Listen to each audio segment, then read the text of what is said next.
Hey there, if you are wondering what you can do to best serve your clients right now as a school social worker during this quarantine distance learning situation that we're all in, you're in the right spot. I opened up a live chat with my community of school social workers and we started firing off just different tools to use, interventions, activities. I know that I got a lot out of this, things that I'm ready to implement ASAP, so I know that you will too. Keep watching if you're interested. Welcome to my home office. If you follow me on Instagram, give me a thumbs up right now. Thank you for doing so. And if you're not following, please consider doing so that you can join our live chats. You're gonna see the replay here today. I will split the screen up and put a topic bank down the side of the screen so that you know exactly what's happening and you can toggle to the space of the video that you are most interested in. So if you know that you are specifically looking for IEP and how to serve our special education population, then I got you. Please be sure that you're subscribed right now and you hit the notification bell because a very special video is gonna be here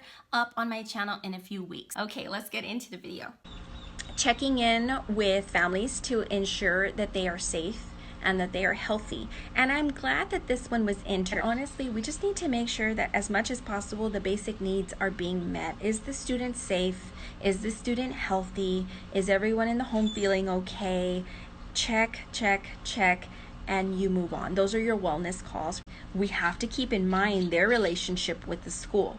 A lot of them didn't have very good school experience, and that's what you have to keep in mind. They don't necessarily trust or they don't feel comfortable speaking to teachers. A piece that I feel is missing is the engagement with the family, at least for me. Some of my parents will call me directly and we can spend hours literally on the phone and I help them to de-stress and to vent, but I feel like parents are needing a group type of support, somewhere to vent, somewhere to ask questions and feel like they're not being judged. And the other thing is some teachers are assigning work that is closely related to the topic of COVID-19 and the coronavirus, and it's causing students and parents both to stress out because they're having to read news articles and it's really causing them to stress and to trigger, and that's something that social workers are starting to deal with and see. If you feel like some teachers are either causing a lot of stress or assigning assignments that are stressing our parents out and our students out, talk to your administrators. Let them know, put a little bug in their ear, let them know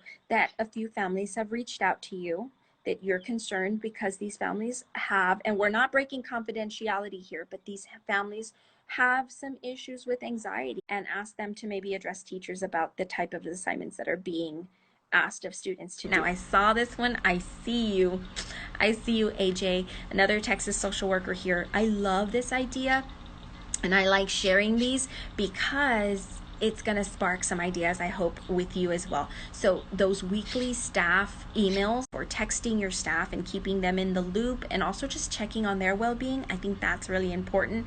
And I think that's the nudge that I'm feeling this week that I'm going to start on, because our staff are really, I think they have some are worried about accountability during this time, getting very stressed, and in turn I think that's trickling over to our students and our families. So many of you have messaged me directly asking me if you think it's appropriate to create a Instagram page or a social media page specifically for your students.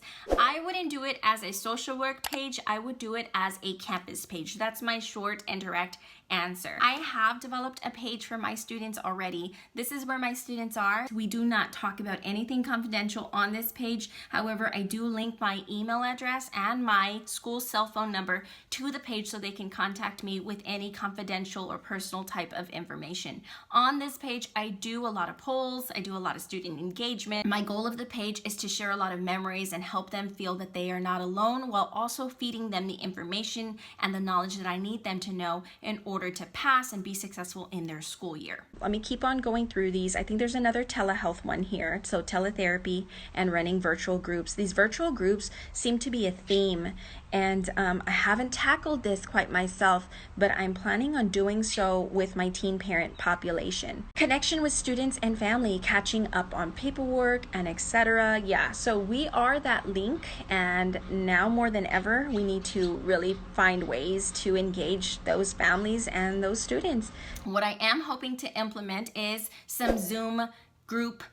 A lot of them do not trust that Zoom space for whatever reason. They are just not going for that. I don't know if I'm the only one. If not, if you're also running up against this, please let me know in the comments below how you are making those contacts. If you have, again, any interventions, any activities, any apps or tools that you're using, please drop them in the comment box below so that we can share it with all of our social work community here. Thanks for watching, and until next time, I'm wishing you social work success. That's my husband. Oh my God. He got a tugboat horn on his truck. He doesn't know I'm outside. He probably thinks I'm inside because I'm usually inside. Hey, a bird. Yeah, I have a little nest. You can't see it now, but it's up there in the corner.